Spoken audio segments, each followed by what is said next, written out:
नमस्कार साथियों, स्वागत है आपका एक बार फिर से रामनिवास मेहरा के साथ। साथियों, जैसा कि आप सभी को विदित है कि प्रारंभिक शिक्षा के शिक्षकों को 27 जनवरी से शिक्षक मूल्यांकन प्रपत्र भरना था। उससे संबंधित साथियों मैंने पहले भी वीडियो जारी की है। आज के वीडियो में मैं आपको यहाँ लॉगिन प्रक्रिया नहीं बता रहा हूँ स्टाफ विंडो पे, क्योंकि मैंने आपकी सहायतार्थ पहले ही एक वीडियो जारी कर दिया है जिसमें आपको आधार नंबर कैसे वेरीफाइड करना है, आपको मोबाइल नंबर कैसे वेरीफाइड करना है, उसके साथ ही आपको ईमेल आईडी कैसे वेरीफाइड करनी है, उससे संबंधित संपूर्ण जानकारी उस वीडियो में प्रोवाइड की हुई है। और यदि आपने मेरा वो वीडियो नहीं देखा है तो इस वीडियो के डिस्क्रिप्शन बॉक्स में वो वीडियो उपलब्ध है, आप चाहे तो पहले उसे देख लें और आपके आधार नंबर, मोबाइल नंबर और ईमेल आईडी वेरीफाइड कर लें, तभी आप शिक्षक मूल्यांकन प्रपत्र भर पाएंगे। तो साथियों, अब शुरू करते हैं और देखते हैं कि आपको आपके शिक्षक मूल्यांकन प्रपत्र को कैसे भरना है, उससे जुड़ी संपूर्ण जानकारी स्टेप बाय स्टेप।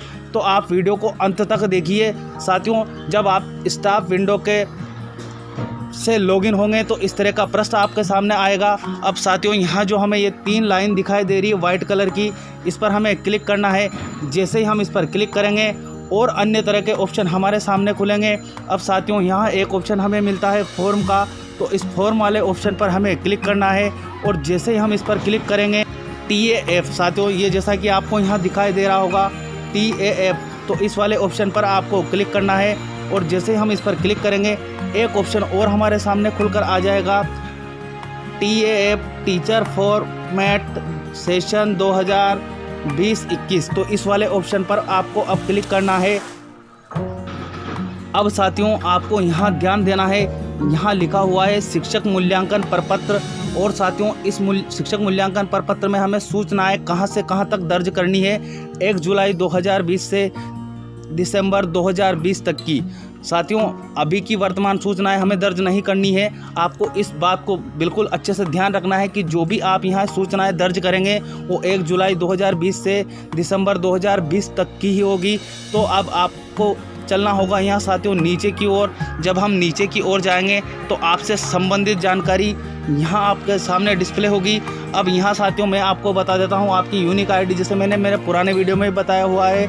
उसके बाद NIC ID, शिक्षक का नाम, मोबाइल नंबर, कार्मिक का मूल पद, ये चीज़ें आपको यहाँ डिस्प्ले होगी। तो आपको इन्हें चेक कर लेना है। यदि किसी प्रकार की त्रुटि है तो आप फॉर्मेट 10 में या फिर शाला दर्पण के विद्यालय लॉगिन से हेल्प डेस्क पे कंप्लेंट कर इनमें सुधार करवा सकते हैं। अब साथियों, हम नीचे की ओर थोड़ा आते हैं।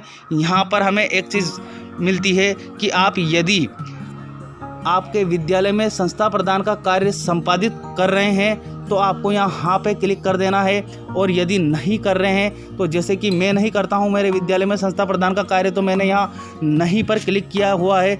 अब उसके बाद साथियों, इन सब जानकारियों को चेक करने के उपरांत यहाँ हमें एक ऑप्शन मिलता है सत्यापित का, तो इस सत्यापित वाले ऑप्शन पर आपको क्लिक कर लेना है।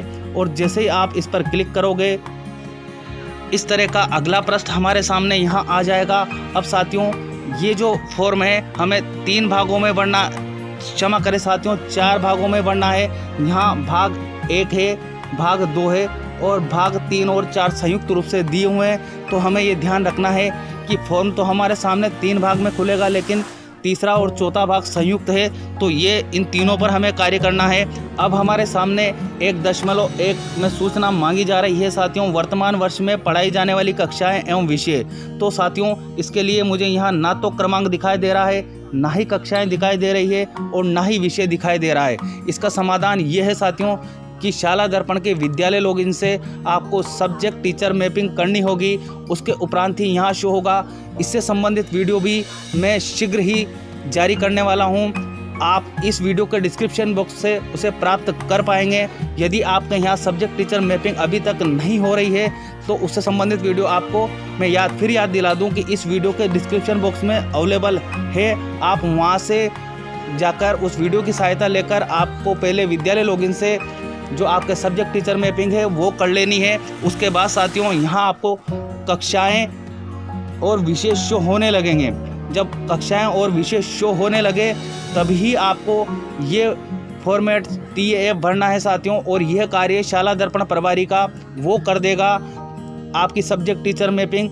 अब हम अगले बिंदु की बात करते हैं। यहाँ 1.2 में हमसे सूचना मांगी जा रही है। विगत 6 माह में विद्यालय में शिक्षक की औसत भौतिक उपस्थिति। तो उसके लिए हमें साथियों यहाँ सेलेक्ट के लिए दिया हुआ है। जैसे हम यहाँ क्लिक करेंगे हमारे सामने आ जाएगा 60 से कम, 60 से 80% तक या 81 से अधिक, जो भी आपके लिए उपयुक्त हो, लागू हो, वो आप यहाँ सेलेक्ट कर लें। उसके बाद साथियों यहाँ जो हमें दिया हुआ है अगला बिंदु, अन्य विभाग संस्थान में प्रतिनियुक्ति शैक्षिक गतिविधि पर रहे हैं। तो आप जैसे ही यहाँ क्लिक करोगे, यहाँ हाँ या नहीं, यदि आप रहे हो तो हाँ करेंगे और नहीं रहे हो तो नहीं पर क्लिक कर लेंगे। अब चलते हैं साथियों हम अगले बिंदु की ओर। यहाँ आपको देखना है अन्य विभाग संस्था में प्रतिनियुक्ति शैक्षिक गतिविधि पर रहे हैं तो उन दिवसों की संख्या। यदि आप अन्य विभाग में प्रतिनियुक्ति पर रहे हैं तो उनकी आपको दिनों की संख्या लिखनी है और अन्य गैर शैक्षणिक कार्य की संख्या आपको यहाँ दर्ज कर देनी है। ये निर्भर करता है आपके ऊपर कि आप प्रतिनियुक्ति पर रहे हैं या नहीं रहे हैं। अब साथियों हम आते हैं नीचे 1.3 बिंदु पर, जहाँ हमें स्पष्ट निर्देश दिया हुआ है। आप इन निर्देशों को यदि पढ़ेंगे तो आपको किसी की आवश्यकता नहीं होगी। मैं बता देता हूँ आपको। कृपया अपने कार्य निष्पादन को नीचे दिए गए मापदंड के अनुसार 1 से 5 तक स्वयं रेटिंग दे। आपको साथियों यहाँ पर देखना है कि जो आपको रेटिंग देनी है शिक्षक द्वारा मूल्यांकन, इस वाले ये जो इनके सामने यहाँ कॉलम दिए हुए हैं इनमें रेटिंग देनी है।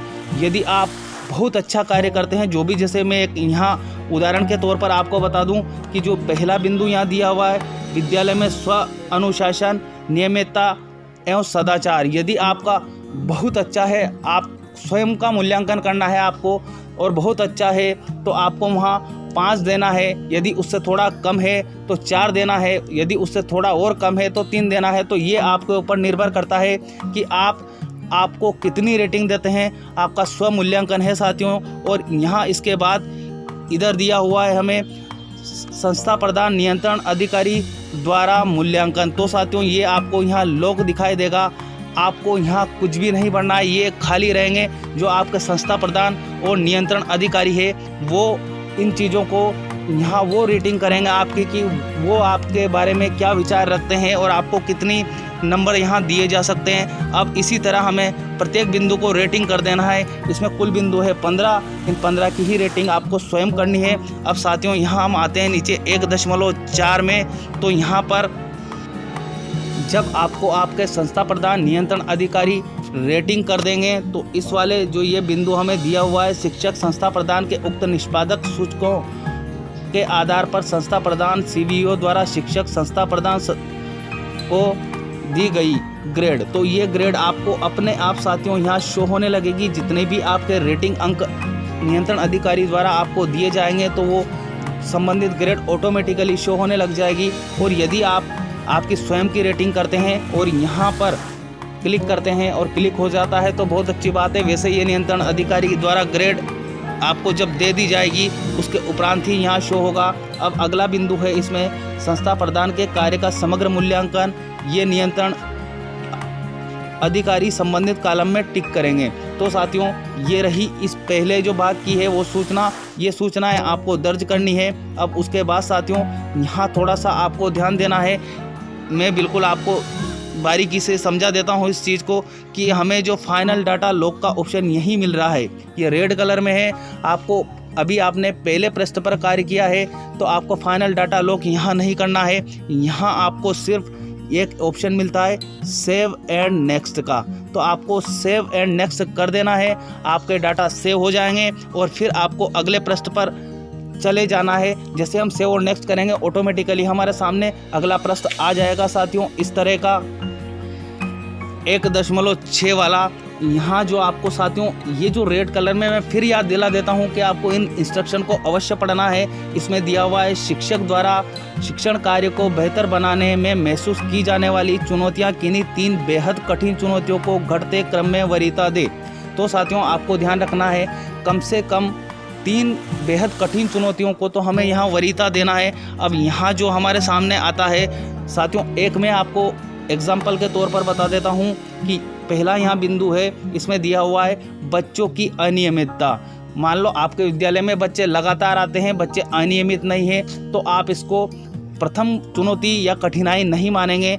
यदि आप बिंदु 3 की बात करें, हम इसमें दिया हुआ है पाठ्य पुस्तकों का कठिन होना। मान लो कि आप इंग्लिश पढ़ाते हो और आपके जो विद्यालय में है कि पाठ्य पुस्तकें जो हमारा सिलेबस है वो कठिन है, तो आप इसे यहाँ एक शो कर सकते हैं पहले नंबर की समस्या। अब मैंने पहला आपको बताया था कि दूसरे नंबर यदि आपके विद्यालय में बच्चे की भी अनियमितता रहती है तो उसके लिए आप यहाँ 2 शो कर सकते हैं। तो इस तरह से आपको यहाँ कम से कम 3 बेहद कठिन चुनौतियों को चुनना है, और यदि आप ज़्यादा भी चुनना चाहे तो वो आपकी मर्जी। उसके बाद साथियों हम आते हैं 1.7 बिंदु पर। यहाँ हमें दिया हुआ है शिक्षक द्वारा जिन प्रशिक्षणों की आवश्यकता महसूस की जा रही है, किन्हीं 3 आवश्यकता वाले प्रशिक्षणों को आवश्यकता के अनुसार संबंधित बॉक्स में घटते क्रम में वरीयता दें। अब साथियों यहाँ भी वही बात है कि यदि आप चाहते हैं कि आपको विज्ञान और गणित का प्रशिक्षण सबसे पहले दिया जाए, आपको सबसे ज़्यादा दिक्कत इसमें आती है, तो आप इसके लिए यहाँ 1 लिख देंगे। और यदि उसके बाद आपके शिक्षण कौशल का आप और सुधार करना चाहते हैं और उसका प्रशिक्षण लेना चाहते हैं, तो यहाँ इस जगह यहाँ 2 नंबर पर इसको दर्ज करेंगे। इस तरह हमें कम से कम 3 तो यहाँ दर्ज करने ही हैं। बाकी यदि आप अधिक करना चाहें तो आप आपके स्वविवेक से निर्णय लें। उसके बाद साथियों हम आते हैं 1.8 इस वाले बिंदु के ऊपर। यहाँ दिया हुआ है शिक्षकों द्वारा स्वयं के कार्य के बारे में किया गया योगदान। तो आपका योगदान विद्यालय में कैसा है उससे संबंधित आपको यहाँ जानकारी देनी है। यदि विद्यालय में भौतिक विकास में योगदान आपका रहता है तो आप इस जो ये बॉक्स दिया हुआ है चेक बॉक्स, हमें इस पर क्लिक कर लेना है। उसी के साथ आप शैक्षिक गतिविधियों का भी संचालन करते हैं तो ये जो चेक बॉक्स दिया हुआ है इस पर आपको क्लिक कर लेना है। यहाँ साथियों आप 1 से अधिक भी चुन सकते हैं। जो भी आपका योगदान विद्यालय में रहा है उससे संबंधित आप 1 से अधिक भी चुन सकते हैं। और फिर वही आता है साथियों, हमें यहाँ देख लेना है सेव एंड नेक्स्ट। तो आपको सेव और नेक्स्ट वाले ऑप्शन पर क्लिक कर देना है। जैसे ही हम इस पर क्लिक करेंगे अगला पृष्ठ इस तरह का खुलकर हमारे सामने आएगा, जहाँ 2.1 आपको ध्यान देना है साथियों। यहाँ आपसे प्रशिक्षण की समय अवधि कब से कब तक की दी जा रही है, आपने प्रशिक्षण कब कब लिया है वो समय अवधि आपको यहाँ दी हुई है। 1 जनवरी 2020 से 30 जून 2020 जिन प्रशिक्षण कार्यशालाओं में जिस भूमिका में आपने भाग लिया है उसका विवरण। तो साथियों यहाँ जो प्रशिक्षण की अवधि हमसे बताई गई है, आपको प्रशिक्षण कहाँ तक के दर्ज करने हैं, 1 जनवरी 2020 से 30 जून 2020 तक के ही हमें प्रशिक्षण शो करने हैं। अब बात आती है यहाँ पर कि हमने लगातार निष्ठा के प्रशिक्षण दीक्षा ऐप पर किए हैं, अन्य प्रशिक्षण भी किए हैं, तो साथियों उनको यहाँ दर्ज करना है या नहीं। तो इसके लिए अभी मेरे पास भी स्पष्ट कोई गाइडलाइन नहीं है। जो भी आपके नियंत्रण अधिकारी कहें, आपके संस्था प्रधान है या आपके नियंत्रण अधिकारी है, उनसे आप संपर्क करें। और आपको मैं एक सूचना और दे दूं, यदि मेरे पास सूचना अवेलेबल होगी तो मैंने टेलीग्राम पर एक दर्पण हेल्पलाइन के नाम से चैनल बना रखा है, मैं वहां भी पोस्ट करूंगा। और आपके यदि कमेंट आएंगे तो उन कमेंट पे भी जो भी मेरे पास सूचना आएगी उपयुक्त जो उचित होगी वो आपके कमेंट के जवाब के रूप में भी मैं आपको प्रेषित कर दूंगा। तो आपको यहाँ देख लेना है कि आपने यदि कोई प्रशिक्षण प्राप्त किया है तो इन चीज़ों को आपको रीड करना है। और यहाँ एक साथियों रेड कलर में हमें नोट दिया हुआ है, कार्मिक के किसी प्रशिक्षण कार्यशाला में भाग नहीं लेने की स्थिति में कॉलम 2 में कोई नहीं विकल्प का चयन करें। यदि आपका कोई प्रशिक्षण ही नहीं हुआ है तो आपको कोई नहीं चयन कर लेना है। अब साथियों हमें यहाँ देखना है नीचे की ओर, ये शायद आपको अच्छे से याद होगा इन प्रशिक्षणों को भरने के लिए, फिर भी मैं एक आपको एग्जाम्पल के तौर पे बता देता हूँ साथियों। यहाँ पर जो लिखा दिखाई दे रहा है क्रमांक है, ये ऑटो जनरेट होगा यहाँ पर ये जो क्रमांक है। उसके बाद यहाँ प्रशिक्षण कार्यशाला का नाम, तो आपको यहाँ जो नीचे ये सेलेक्ट का ऑप्शन दिया हुआ है, जैसे ही आप यहाँ क्लिक करोगे आपके सामने कार्यशाला और प्रशिक्षणों की सूची खुल जाएगी, उनको आपको यहाँ से चयन कर लेना है। उसके बाद साथियों यहाँ दिया हुआ है प्रशिक्षण कार्यशाला की आरंभ दिनांक, कब आपका प्रशिक्षण आरंभ हुआ था, वो दिनांक जब आप यहाँ इस जगह क्लिक करोगे तो आपके सामने एक कैलेंडर बॉक्स आ जाएगा। उस कैलेंडर बॉक्स में से आपको वो डेट सेलेक्ट कर लेनी है जिस समय आपका प्रशिक्षण आरंभ हुआ था। तो ये चीज़ यहाँ आपको दर्ज कर देनी है। अब साथियों, अगले बिंदु की इसी में हम बात करते हैं प्रशिक्षण कार्यशाला की अवधि। कितने दिन आपने प्रशिक्षण प्राप्त किया, मान लो 1 दिन किया, 2 दिन किया, 4 दिन किया, जितने भी दिन आपने प्रशिक्षण प्राप्त किया है वो आपको यहाँ दर्ज कर देना है इस जगह, जितने भी दिन आपके हो। अब इसी में अगला बिंदु हमें दिया हुआ है प्रशिक्षण में आपकी भूमिका। प्रशिक्षण में आपकी भूमिका क्या रही है, तो उससे संबंधित साथियों हमें यहाँ ऊपर की ओर निर्देश दिए हुए हैं। इन निर्देशों में से आपको छांटना है। भाई, अगर यदि आप शिक्षक की भूमिका में रहे हो तो आप 1 सेलेक्ट करेंगे, प्रधानाध्यापक की भूमिका में रहे हो तो 2 सेलेक्ट करेंगे। इस तरह आपको यहाँ इस तीसरे नंबर की रो में आपको मिल जाएगा। तो आपको यहाँ से इस चीज़ को सेलेक्ट कर लेना है और यहाँ 1, 2, 3 में मार्किंग आपको कर देनी है। अब साथियों, यहीं हमें अगले बिंदु की ओर चलते हैं हम। तो यहाँ दिया हुआ है प्रशिक्षण कार्यशाला का मुख्य बिंदु। प्रशिक्षण कार्यशाला का मुख्य बिंदु क्या रहा था, एक शॉर्ट बताना है हमें। यदि आपने भाग लिया है तो उसका शॉर्ट डिस्क्रिप्शन आपको यहाँ दर्ज कर देना है। अब साथियों, अगले बिंदु में यहाँ हमें दिया हुआ है 7वें प्रशिक्षण कार्यशाला आयोजनकर्ता। आपके प्रशिक्षण की कार्यशाला किसने आयोजित की थी, इससे संबंधित भी साथियों हमें यहाँ ऊपर दिया हुआ है। वहाँ सेलेक्ट करना है कि भाई डाइट ने करवाया है या समग्र शिक्षा ने करवाया है या एसएसए ने करवाया है। तो ये चीज़ें आपको यहाँ ऊपर की ओर मिलेगी। यहाँ जो ये रो है उसमें से आपको सेलेक्ट करना है तीसरे वाली में से। तो आप यहाँ भी जो भी आपके लिए उपयुक्त हो, यहाँ से आप उसकी नंबरिंग देखेंगे और सेलेक्ट कर लेंगे यहाँ पर। अब साथियों, अगले बिंदु की ओर हम चलते हैं। यहाँ जो बिंदु है प्रशिक्षण की उपयोगिता, गुणवत्ता एवं उपदेयता की ग्रेडिंग आपको करनी है। भाई, प्रशिक्षण किस क्वालिटी का था, ए ग्रेड का था, बी ग्रेड का था, सी ग्रेड का था, तो वो आपको यहाँ से सेलेक्ट कर लेना है। और साथियों, फिर हमें यहाँ एक ऑप्शन मिलता है सेव का। तो आपको यहाँ सेव वाले ऑप्शन पर क्लिक कर देना है। आपका जो प्रशिक्षण की डिटेल है यहाँ ऐड हो जाएगी। अब साथियों, पिछली बार समस्या आई थी कि भाई प्रारंभिक शिक्षा के शिक्षकों को प्रपत्र 10 अनलॉक करके अपनी ट्रेनिंग को वहाँ दर्ज करना था। तो आप चाहे तो वहाँ से भी दर्ज कर सकते हैं। और फिलहाल अभी जैसा कि मैंने आप करके देखा है तो यहाँ से भी हम दर्ज कर पा रहे हैं। पर यदि आपको समस्या आए, आप दर्ज नहीं कर पाएँ, तो आप आपके नियंत्रण अधिकारी को बोलें कि भाई मुझे मेरा प्रशिक्षण है जो प्रपत्र 10 में अपडेट करना है। तो वो आपके प्रपत्र 10 को अनलॉक कर देंगे और आप वहाँ प्रशिक्षण आपके दर्ज कर पाएंगे। अब साथियों, अगले बिंदु की ओर हम चलते हैं। तो आपको यहाँ देखना है कंप्यूटर प्रशिक्षण प्राप्त किया है। तो यहाँ सेलेक्ट आइटम यहाँ क्लिक करना है आपको। लेकिन उससे पहले साथियों, यहाँ एक इम्पोर्टेंट नोट हमें दिया हुआ है।